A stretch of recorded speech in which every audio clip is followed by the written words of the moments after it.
Hey, before we dive in, hit subscribe. You don't want to miss this one. I still remember the way she said it, casual, like she was ordering coffee. I need a month to decide if you're worth my time. Her words hit softer than a slap, but burned hotter than any argument we'd ever had. I smiled, letting my calm mask the storm inside, and for a moment, I thought she'd never see what was really coming. We were at her apartment, sunlight spilling over stacks of books and half-empty wine glasses.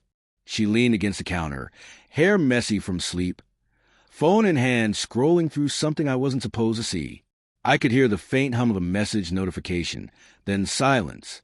That tiny pause, the one before she looked up at me with those calculating eyes, told me more than any confession could.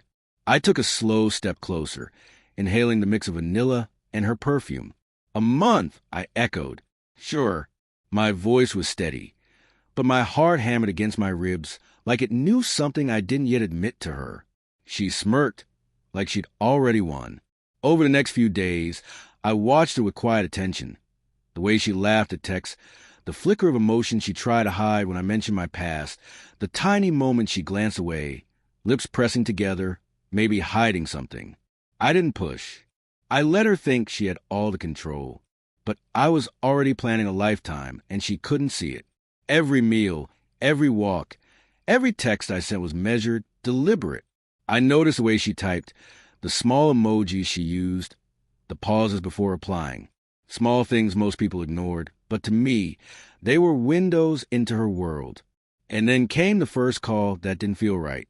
The one she answered with a whisper, quick laughter, hurried goodbyes. My gut twisted, but I said nothing. I smiled again because I knew, somehow, that the month she demanded wouldn't just decide if I was worth her time. It would decide if she was ever really mine. The problem was, I didn't know if I was ready for what I'd find. I thought I could wait. I thought patience would make her see me for what I really was. But patience has a price, and it hits hardest when the truth comes creeping in under the surface, quiet and sharp. It started with small things. A text left unread for hours, a call answered to quickly with a laugh that didn't belong to me. I told myself I was imagining it, that my insecurities were the enemy. But one night, scrolling through my own phone to kill the time she promised to give me, I saw it, her name lighting up on another man's screen, a name I didn't recognize. I stared at it, frozen. My thumb hovered over the screen, shaking. I wanted to confront her, to ask, to yell, to demand the truth, but part of me wanted to see the pattern unfold on its own. And that's when the messages came, short, subtle, innocent looking if you didn't know. Can't wait to see you. You're amazing this weekend. My stomach dropped. My heart pounded so loud I swore she could hear it from the other room. I kept my distance, but my mind was anything but calm. I followed the trail she left behind.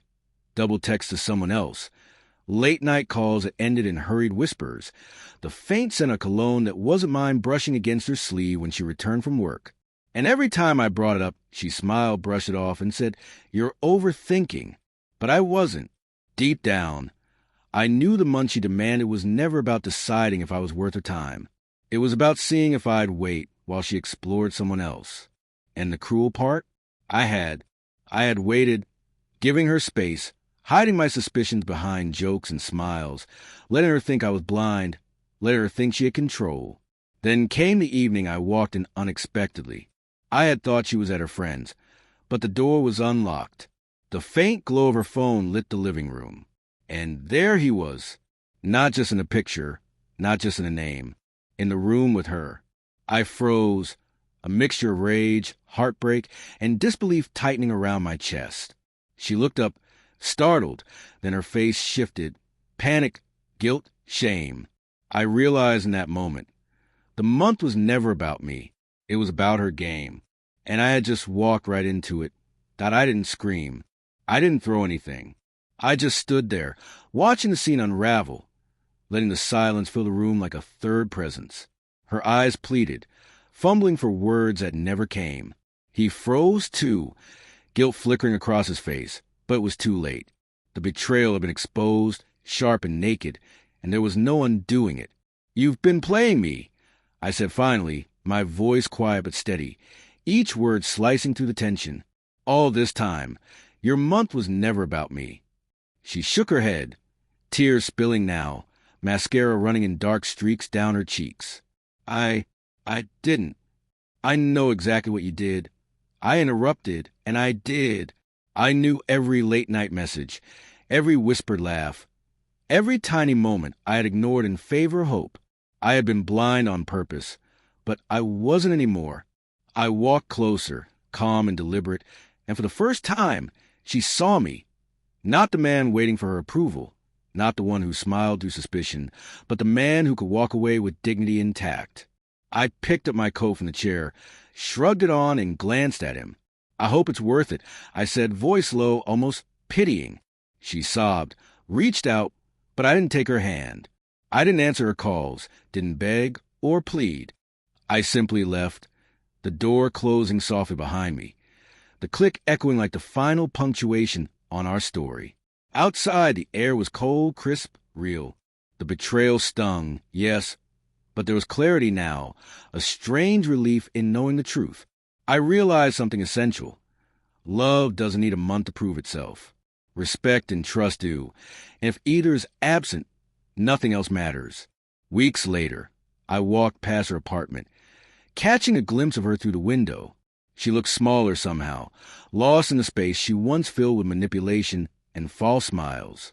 I smiled, not at her, not for her, but for myself. I had survived the heartbreak, the betrayal, and I had chosen myself. Life doesn't pause for heartbreak. It keeps moving faster than we think, and sometimes the bravest thing we can do is walk away with our head held high. If you've ever been betrayed or hurt, share your story in the comments. And don't forget to subscribe. You never know when the next story might change how you see love.